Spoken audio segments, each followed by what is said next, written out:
ನಮ್ಮ ತಂದೆಯಾಗಿರೋ ದೇವರು ಮತ್ತು ನಮ್ಮ ಕರ್ತನಾಗಿರುವ ಯೇಸು ಮೆಸ್ಸಿಹ ಮತ್ತು ನಮಗೆ ಸಹಾಯ ಮಾಡುವ ಪವಿತ್ರ ಆತ್ಮನಿಗೆ ಕೃತಜ್ಞತೆಯನ್ನು ಹೇಳಿ ನಾವು ಇವತ್ತಿನ ಪಾಠವನ್ನು ಪ್ರಾರಂಭ ಮಾಡೋಣ.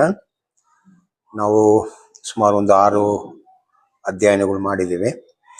ಅದರಲ್ಲಿ ನಾವು ಯಾವ ಥರ ಬೈಬಲ್ ಪಾಠ ಮಾಡಬೇಕು, ಬೈಬಲ್ ಅಧ್ಯಯನ ಮಾಡಬೇಕು, ಸ್ಟಡಿ ಮಾಡಬೇಕಂತೆಲ್ಲ ಮಾಡಿದ್ದೀವಿ. ಆಮೇಲೆ ಕೊನೆಗೆ ನಾವು ಲಾಸ್ಟ್ 2 ಕ್ಲಾಸಲ್ಲಿ ನಾವು ಇಸ್ರೇಲ್ ಮನೆಯವರು ಯಾವ ಥರ 2 ಥರ ಇತ್ತು, ಒಡಂಬಡಿಕೆ ಮಾಡಿರೋರು ಮತ್ತು ಆಮೇಲೆ ಅದು 2 ಆಯಿತು. 10 ಗೋತ್ರ ಒಂದು ಕಡೆ ಹೋಯ್ತು, 2 ಗೋತ್ರ ಇನ್ನೊಂದು ಕಡೆ ಬಂತಂತ ನಾವು ಇಸ್ರೇಲ್ ಮನೆಯವರು, ಕರ್ತನ ಕಾಲದಲ್ಲಿ ಇಸ್ರೇಲ್ ಮನೆಯವರು ಯಾರಂತ ನೋಡಿದ್ದೀವಿ.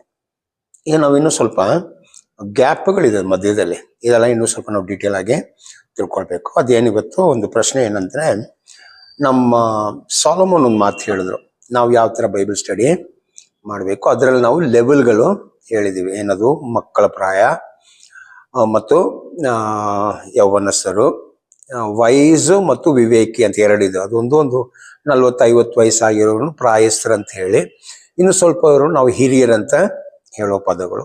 ಈ 4 ಸ್ಟೇಜ್ಗಳು ಇದೆ ಅಂತ ನಾವು ನೋಡಿದ್ದೀವಿ.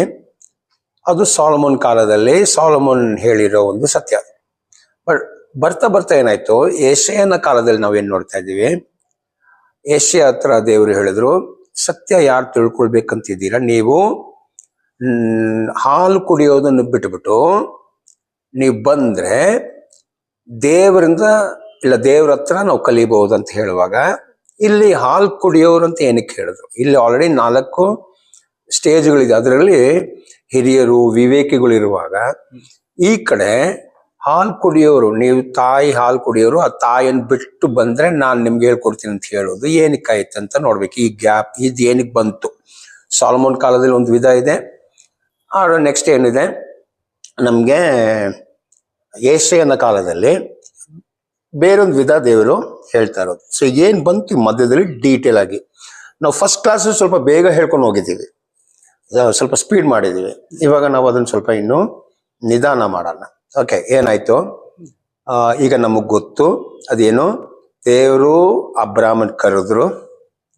ಆಮೇಲೆ ಅಬ್ರಾಮ್ ಹತ್ರ ದೇವರು ಒಂದು